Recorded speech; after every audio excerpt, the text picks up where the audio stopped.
Hello दोस्तों, मैं वैभव और ये मेरे चैनल की पहली लॉन्ग वीडियो है। और इस वीडियो में हम लोग समझने वाले हैं कि पानी को साइंस क्यों नहीं लिविंग थिंग मानता है, जबकि पानी एक बहुत ही इंपॉर्टेंट रोल प्ले करता है हम इंसानों के लाइफ में। और मैं पता नहीं क्यों खाली इंसानों का ही नाम ले रहा हूँ, बल्कि पूरी लिविंग थिंग के लिए एक बहुत ही बेसिक और इम्पोर्टेंट नीड भी पानी ही है। फिर भी साइंस इसे लिविंग थिंग मानने के लिए क्यों नहीं तैयार है। और वहीं अगर दूसरी तरफ देखते हैं तो जापान के एक सीडो साइंटिस्ट ने अपनी book the hidden messages in water में क्लेम किया है कि जैसे ह्यूमंस को ह्यूमंस कॉन्शियसनेस अफेक्ट करती है, वैसे ही पानी को भी ह्यूमन कॉन्शियसनेस अफेक्ट करती है। तो आ जाओ मेरे साथ इस वीडियो में डिटेल में साथ में समझते हैं। और हाँ, चैनल को सब्सक्राइब नहीं किया तो कर दो, क्योंकि ऐसे इंटरेस्टिंग टॉपिक्स पे वीडियो आती रहेगी इस चैनल पे। और हाँ, मेरे को मोटिवेट करने के लिए आप वीडियो को लाइक कर सकते हो। तो चलो वीडियो स्टार्ट करते हैं। तो फर्स्ट ऑफ ऑल हम लोग ये समझ लेते हैं कि साइंस पानी को लिविंग थिंग क्यों नहीं मानता है। क्योंकि साइंस को किसी भी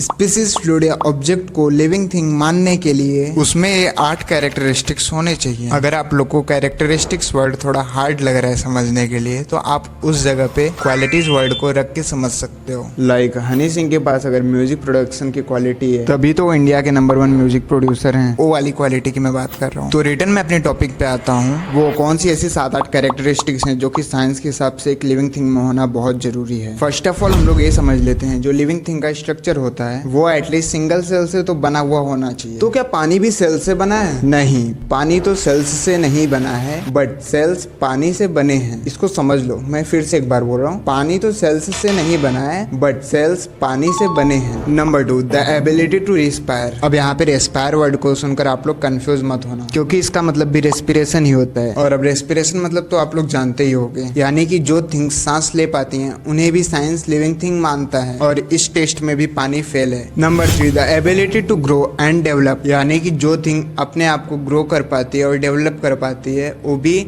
साइंस के हिसाब से लिविंग थिंग के अंदर आती है। और साइंस के इस टेस्ट में भी पानी फेल है। Number 4, the ability to excrete. यानी कि जो थिंग खुद से अपने अंदर की वेस्टेज को बाहर निकाल सके। जैसे कि इसमें ह्यूमंस को ही ले लेते हैं, जो अपने वेस्टेज को 1 नंबर और 2 नंबर के जरिए बाहर निकाल देते हैं। तो क्या पानी भी ऐसा कर पाता है? नहीं, पानी तो ऐसा नहीं कर सकता, पर वो ह्यूमंस की हेल्प करता है उनके बॉडी की टॉक्सिन्स को यूरिन के थ्रू बाहर निकालने में। मतलब इसमें भी पानी फेल है। Number 5, the ability to reproduce. यानी कि किसी भी लिविंग थिंग को दोबारा या नए सिरे से प्रोड्यूस करना, जो कि पानी तो बिल्कुल नहीं कर पाएगा। तो इसमें भी पानी फेल है। 6th, the ability to metabolise. In short में अगर मैं बताऊं तो हमारे सेल्स के अंदर जो वर्क हो रहा होता है उसी को मेटाबोलाइज कहते हैं। और जब पानी सेल्स से बना ही नहीं है, तो उसके अंदर मेटाबोलाइज वाली एबिलिटी कैसे हो सकती है? तो हाँ, हम लोग बोल सकते हैं कि साइंस के इस टेस्ट में भी पानी फेल है। 7th, the ability to move. मेरे ख्याल से ये एक्सप्लेन करने की तो जरूरत नहीं है, फिर भी मैं शॉर्ट में बता दे रहा हूँ। यानी कि जिस थिंग के पास मूवमेंट करने की एबिलिटी हो, यानी कि इधर उधर अपने मन से कहीं पे भी मूव कर लेना, तो साइंस के हिसाब से वो भी लिविंग थिंग की कैटेगरी में ही आता है। अगर आप लोग इस पे ये सोच रहे हो कि वाटर भी तो मूवमेंट कर सकता है, तो मैं आप लोग को क्लियर कर देना चाहता हूँ कि वो जो उसका मूवमेंट रहता है वो ग्रेविटेशनल फोर्स की वजह से होता है, ना कि वो खुद की कॉन्शियस से मूव करता है। इसका मतलब पानी के पास ये वाली एबिलिटी भी नहीं है। At the end, the ability to be responsive to the environment. हाँ, इसे आप लोग रिस्पॉन्सिव टू द स्टिमुलाई भी बोल सकते हो। अब आप लोग सोच रहे होंगे कि ए स्टिमुलाई क्या है? स्टिमुलाई हर वो ऑब्जेक्ट है जो हमारे आसपास में मौजूद है, जिससे एक लिविंग थिंग रिस्पॉन्स करती है। अगर अभी तक आप लोग नहीं समझे हो तो मैं कुछ एग्जांपल्स दे रहा हूँ, जिससे आप लोग इजीली समझ जाओगे। लाइक कमल के फूल को ही देख लो, वो डे के टाइम पे खिल जाता है और रात होते ही मुरझा जाता है। तो इसमें स्टिमुलाई क्या है? सन है, और कमल उसको रिस्पॉन्स कर रहे हैं। दूसरा, आप किसी सुनसान सड़क पे बहुत देर से चल रहे हो दोपहर के टाइम पे, फिर साइड में आपको एक पेड़ दिखता है जिसके नीचे बहुत अच्छी छांव है। तो क्या आप सीधे उसी सड़क पे चलते रहोगे या फिर उस पेड़ के नीचे जाके थोड़ा आराम लोगे? ऑब्वियस सी बात है, आप पेड़ के नीचे जाके आराम करोगे। इसका मतलब ये है कि आपकी बॉडी ने सही टाइम पे सही स्टिमुलाई को रिस्पॉन्स किया। अब देख लेते हैं ये वाली क्वालिटी पानी के अंदर है कि नहीं। अब इस वाली क्वालिटी पे मैंने अपने तरफ से थोड़ा बहुत रिसर्च किया, तो मुझे ये पता चला कि ये वाली क्वालिटी पानी के अंदर होती है। जो फोटोनिक वाटर होते हैं वो अपने कलर्स को चेंज कर लेते हैं इन रिस्पॉन्स टू फिजिकल और केमिकल स्टिमुलाई। अब यहाँ तक हम लोग तो आराम से समझ चुके हैं कि साइंस पानी को क्यों नहीं लिविंग थिंग मानता है। तो अगर आप लोगों को याद होगा कि वीडियो के इंट्रो में मैंने एक जापानीज डॉक्टर के बारे में बताया था, जो कि अपनी book the hidden messages in water में क्लेम करते हैं कि पानी को भी ह्यूमन कॉन्शियसनेस अफेक्ट करता है।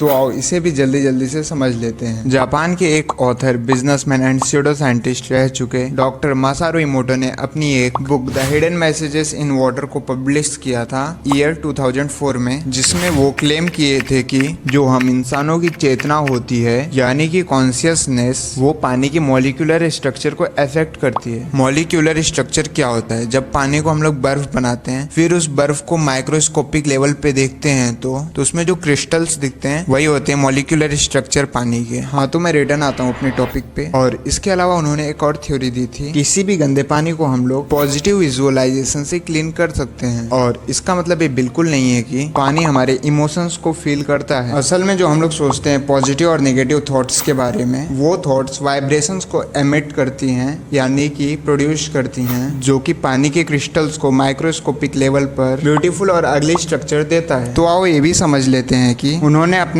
इस एक्सपेरिमेंट को कैसे परफॉर्म किया था। फर्स्ट ऑफ ऑल उन्होंने कई सारे ट्रांसपेरेंट जार में पानी भरा और फिर उसे मल्टीपल वर्ड्स, पिक्चर्स और म्यूजिक के सामने रखा। फिर उन सब जार के पानियों को फ्रीज कर दिया। उसके बाद उन्होंने उन सब पानियों को एक एक करके माइक्रोस्कोपिक लेवल पर एनालाइज किया, जिसमें उन्हें ये पता चला कि अगर पानी को नेगेटिव एनर्जी मिलेगी तो कुछ ऐसा स्ट्रक्चर दिखेगा, और अगर उसे पॉजिटिव एनर्जी मिलेगी तो कुछ ऐसा स्ट्रक्चर दिखेगा। और डॉक्टर इमोटो ने पानी के ऊपर एक और रिसर्च किया था, जिसमें उन्होंने माउंटेन स्ट्रीम्स के पानी और गंदे नदी नालों के पानी को कलेक्ट किया और उसे भी माइक्रोस्कोपिक लेवल पर देखा। तो जो माउंटेन स्ट्रीम्स का पानी था यानी कि पहाड़ों का, वो एक बहुत ही सुंदर सा स्ट्रक्चर बना रहा था, और वहीं दूसरी तरफ जो गंदे नदी नालों का पानी था उसमें भी स्ट्रक्चर बन रहे थे, ऐसी बात नहीं है, लेकिन तो उसके स्ट्रक्चर बहुत ही आड़े टेढ़े शेप्स के बन रहे थे। और जाते जाते पानी के क्रिस्टल्स के एक कुछ स्ट्रक्चर्स देख लो जो कि ह्यूमन इमोशंस पे क्रिएट किए गए थे।